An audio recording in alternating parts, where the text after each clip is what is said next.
Tem casas que não querem ser habitadas, casas que parecem respirar, observar e escolher quem pode ficar. Quando me mudei com Aloísio para aquela casa simples no interior de São Paulo, eu achava que o medo vinha do silêncio, mas, naquela manhã, descobri que estava errada. O que respondeu ao meu medo não foi o silêncio. Foi algo vivo.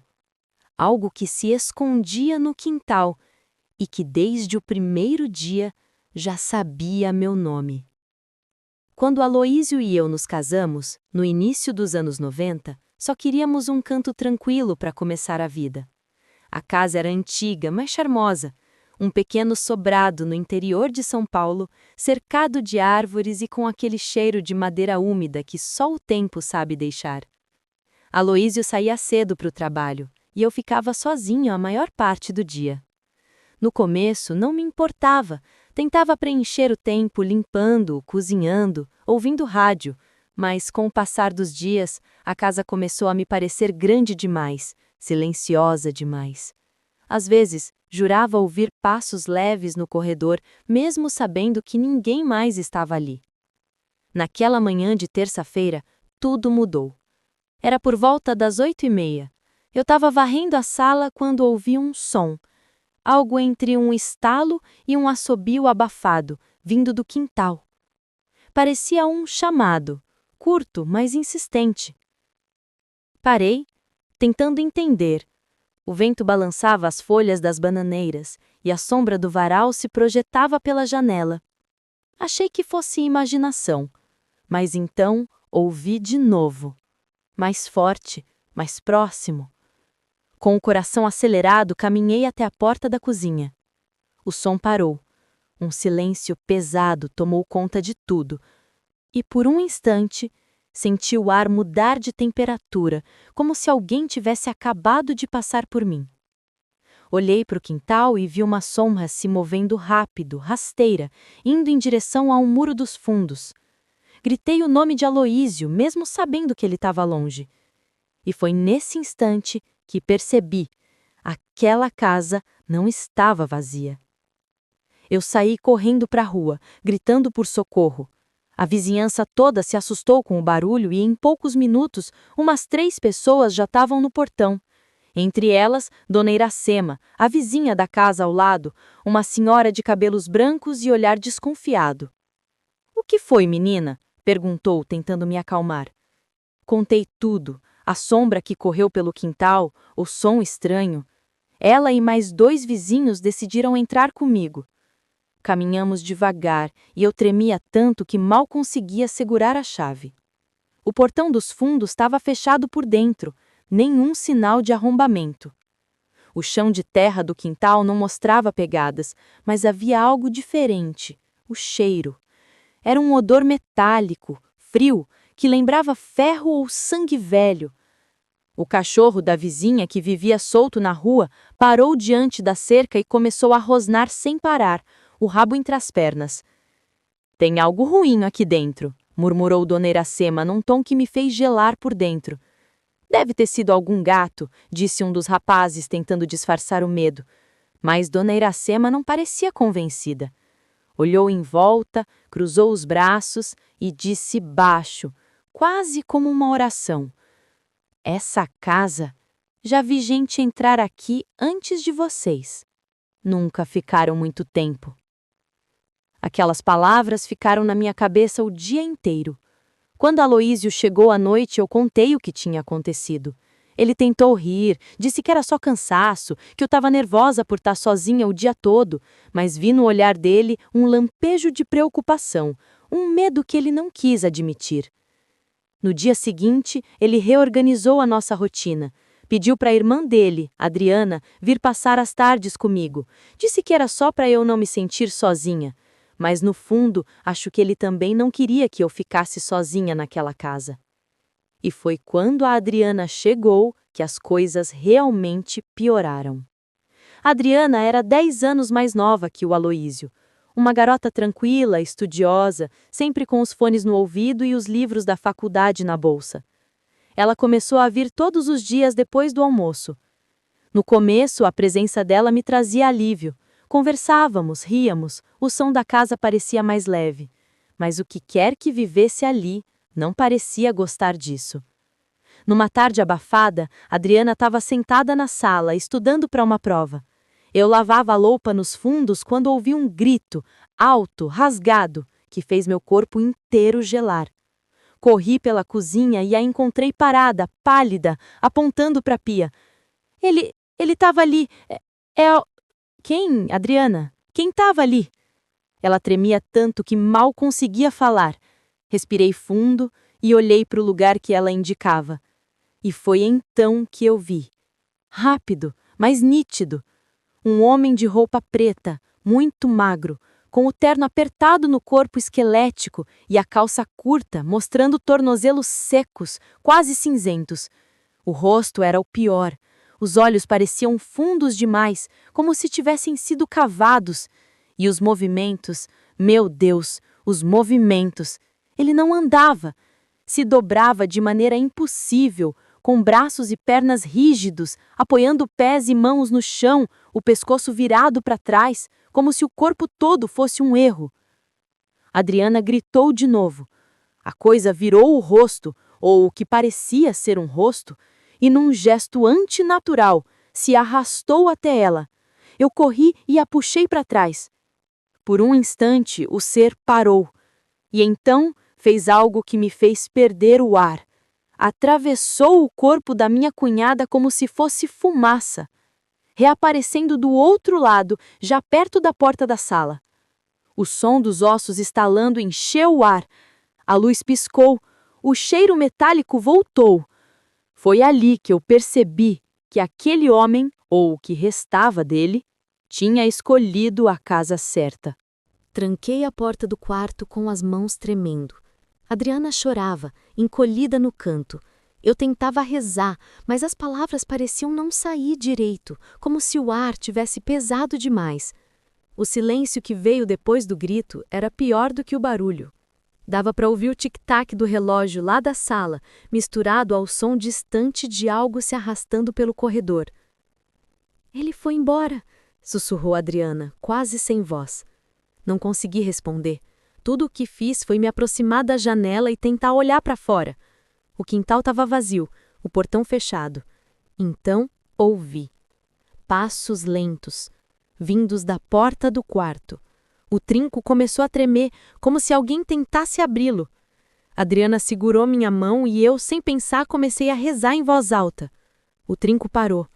Por um segundo, achei que tínhamos nos livrado, mas aí veio o impossível. Uma fumaça escura começou a se formar por baixo da porta. Ela se espalhou pelo chão, subindo como se tivesse vida própria.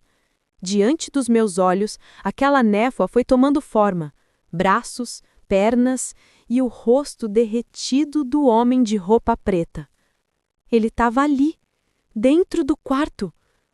O ar ficou gelado.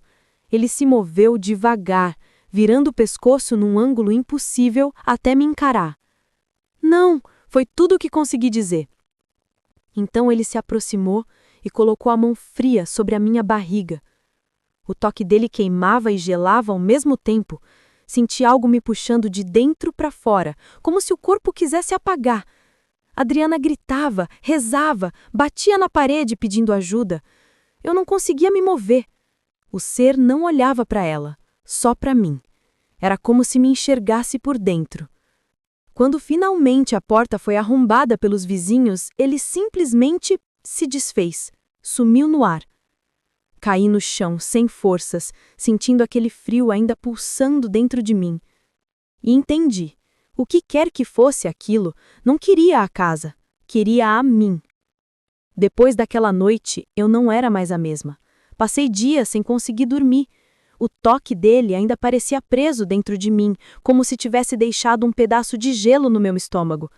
Adriana jurava ter visto o homem também, mas Aloísio, mesmo ouvindo o que contamos, não acreditou. Disse que devíamos ter sonhado, que o susto nos fez imaginar coisas. Mas à noite, enquanto ele dormia, a casa continuava viva.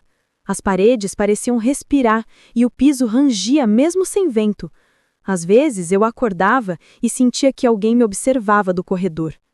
Uma madrugada, acordei com um barulho estranho, um som ritmado, metálico, que vinha do quintal, como se alguém arrastasse uma corrente pelo chão. Senti o coração disparar. Esperei alguns segundos e chamei por Aloísio.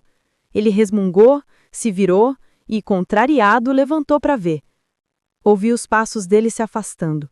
Silêncio. Depois, um estalo seco, outro, e então nada. Aloísio!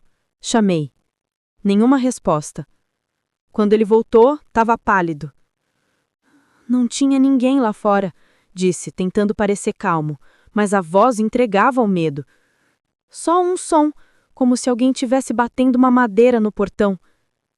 Na manhã seguinte, ele instalou trancas novas e disse que não queria mais ouvir falar do assunto. Mas naquela noite, acordei de novo. A luz do abajur piscava e por um instante juro que vi, na parede refletida pelo espelho, a silhueta do homem de roupa preta, imóvel, bem atrás do Aloísio. Pisquei-lhe e ele sumiu. Dessa vez não gritei. Só fechei os olhos e rezei em silêncio, porque no fundo eu já sabia. Ele nunca tinha ido embora. Os dias seguintes foram um tormento. Eu mal saía do quarto. Dormia pouco, com medo de acordar e ver aquele homem outra vez. Aloísio começou a ficar irritado, dizendo que eu estava obcecada, que isso era coisa da minha cabeça. Mas algo mudou quando Dona Iracema, a vizinha, apareceu batendo no portão logo cedo. Preciso falar com vocês, disse com os olhos marejados. Eu sonhei com a Fátima essa noite, e o sonho não foi bom. Eu e Aloísio nos olhamos para o outro. Ela continuou. No sonho, tinha uma coisa grudada na barriga dela, como se alimentasse dela.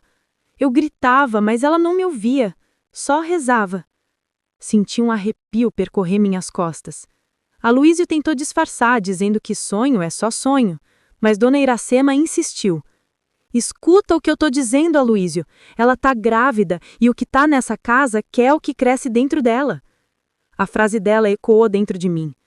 Grávida? Aquilo era impossível. Eu estava menstruando havia poucos dias. Mesmo assim, algo me fez ir ao médico. Quando o resultado veio, meu corpo inteiro gelou. 3 semanas de gestação. Aloísio ficou sem palavras. Eu chorava sem entender se era medo ou alegria. E naquele instante, algo dentro da casa estalou, como se uma madeira tivesse rachado sozinha. Naquela noite, o barulho voltou. Agora mais intenso, mais próximo. Acho que ele sabe, murmurei para Aloísio, abraçando a barriga. O vento soprou pelas frestas, trazendo o mesmo cheiro metálico. E se você está gostando dessa história, não esquece de curtir e se inscrever no canal, porque o que aconteceu depois é difícil de acreditar até hoje.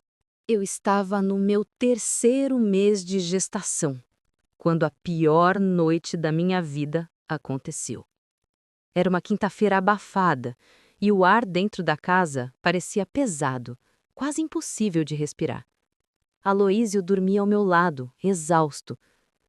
Eu acordei no meio da madrugada com a sensação de estar sendo observada. Demorou alguns segundos para perceber o que estava acontecendo. O quarto estava tomado por uma penumbra estranha, uma luz fraca que vinha de lugar nenhum. O abajur estava desligado, mas havia claridade, uma claridade fria, quase azulada. Quando olhei para o pé da cama, o vi. O homem de roupa preta estava ali, curvado, os ossos estalando como galhos secos. Ele subiu na cama, apoiando as mãos e os pés como um animal. O rosto estava ainda mais disforme, e dos olhos saía uma sombra densa que escorria até o travesseiro. Tentei gritar, mas o som não saiu. Ele se inclinou sobre mim e com aquelas mãos geladas pressionou minha barriga. Senti um choque. O ar escapou dos meus pulmões. Aloísio acordou assustado, tentou puxá-lo pelos ombros, mas a criatura simplesmente atravessou o corpo dele, deixando um frio mortal no quarto. O barulho cessou. Por alguns segundos, nada se mexeu. Depois, Senti algo quente escorrendo por entre minhas pernas. Sangue. Aloísio correu comigo até o hospital. Lembro da sirene, das luzes vermelhas refletindo no vidro do carro. Lembro da enfermeira dizendo: ela pode perder o bebê. Mas eu não perdi. Fiquei internada por uma semana, rezando todos os dias para nunca mais voltar àquela casa. E quando me deram alta, eu já sabia que não voltaria. Porque o que me atacou naquela noite não era um pesadelo. Era um aviso. Enquanto eu me recuperava no hospital, Aloísio e Dona Iracema foram atrás de ajuda. Ela conhecia um pai de santo de uma cidade próxima, um homem respeitado, chamado Seu Arnaldo. Ele aceitou visitar a casa sem cobrar nada, para entender o que morava ali. Quando ele entrou, contou depois, sentiu o chão tremer. Disse que o ar parecia mais denso e que a cada passo algo o observava das paredes. Passou um pano branco na cozinha e o tecido voltou manchado, escuro, como se tivesse sido mergulhado em fuligem. Essa casa tem dono, disse sério, um dono que não aceita a partilha. No fim da tarde, fui até lá acompanhada da minha mãe e de Aloísio. Seu Arnaldo nos esperava com velas acesas, um copo d'água e um punhado de ervas queimando num prato de barro. O cheiro era forte, quase sufocante. Ele me pediu para sentar e fechou os olhos. Ficou em silêncio por alguns minutos, até que começou a falar devagar, como se as palavras viessem de outro lugar. O que tem aqui é um espírito obsidiano, um ser que ficou preso no terreno muito antes dessa casa existir. Ele se alimenta de energia vital, gruda em barrigas, principalmente de mulheres grávidas. Não quer o bebê, quer a força que acompanha o começo da vida. A cada palavra, um arrepio subia pela minha espinha. Te marcou, filha, disse, olhando para mim. Mesmo que vá embora, a marca ficou. Fez um ritual de limpeza. Passou defumador por todos os cômodos, rezou, cantou baixo e ao final foi firme. Essa casa não é mais para vocês. Não voltem. A limpeza acalma, mas não apaga o que o tempo gravou. Saímos em silêncio, sem olhar para trás. Eu sabia que se olhasse, veria algo na janela.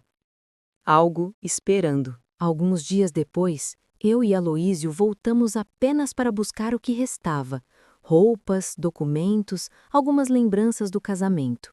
Fomos durante o dia, com o sol forte, tentando acreditar que nada aconteceria. Mas a casa, mesmo iluminada, parecia envolta em sombra. O cheiro metálico voltou assim que abrimos a porta. Era o mesmo odor que senti naquela manhã, o mesmo frio que me tocou a barriga. Aloísio tentava fingir calma, mas percebi o suor escorrendo pelo pescoço dele, mesmo com o ar parado. Enquanto ele recolhia as últimas caixas, fui até o quarto. O lençol ainda tinha uma marca escura, quase imperceptível, mas eu sabia o que era. Abaixei para guardar um travesseiro e senti o chão vibrar. Leve, mas suficiente para me fazer parar. Foi então que ouvi o som. Um estalo seco, igual de uma madeira quebrando. Outro. Olhei para o espelho do guarda-roupa. Atrás de mim, o reflexo mostrava um vulto escuro, de terno, curvado, parado no canto. Virei rápido e não havia ninguém. Mas o reflexo permaneceu por um segundo a mais do que devia. E então, sumiu. Gritei por Aloísio, ele correu até mim e me puxou para fora. Chega, Fátima, a gente não volta mais. Fechamos a porta e deixamos a chave com o proprietário, sem olhar para trás. Na rua, Dona Iracema nos esperava, rezando baixinho com o terço na mão. Naquela noite, dormimos na casa da minha mãe. Pela primeira vez em meses, sonhei sem ouvir barulhos, sem ver sombras. Mas quando acordei, senti um arrepio estranho e instintivo, como se, mesmo longe, aquela coisa ainda soubesse onde me encontrar. O tempo passou. Nos mudamos para outra casa num bairro novo, ensolarado e cheio de vida. Lá, tudo era diferente. As janelas deixavam entrar o vento, as paredes não rangiam e até o silêncio parecia mais leve. Aos poucos a vida foi voltando ao normal. Minha gravidez seguiu sem mais sustos. No dia 18 de setembro, nasceu o Pedro. Saudável, bonito e com um olhar calmo, como se tivesse vindo ao mundo carregando a paz que faltava em mim. Aloísio dizia que aquele terror tinha ficado para trás, e eu também queria acreditar nisso. Mas às vezes, à noite, quando amamentava, Pedro olhava fixo para um ponto no canto do quarto. O mesmo canto, sempre, e sorria. Um sorriso tranquilo, mas que me fazia lembrar do frio que senti naquela manhã em que tudo começou. Com o passar dos anos, aprendi a não falar sobre o que aconteceu. As pessoas não acreditam, acham que foi histeria, trauma da gravidez. Mas Dona Iracema, que ainda mora na mesma rua, diz que depois que saímos, ninguém conseguiu permanecer muito tempo naquela casa. Alguns se mudaram por causa de infiltrações, outros por causa do cheiro estranho, mas um rapaz, o último inquilino, jurou ter acordado no meio da noite e visto um homem magro, de terno preto, parado ao lado da cama. Hoje, mais de 20 anos depois, nunca mais passei por aquela rua. E mesmo assim, às vezes, quando o vento sopra diferente, sinto o mesmo arrepio subir pela espinha, porque algumas presenças não ficam presas às paredes, ficam presas a quem elas tocaram.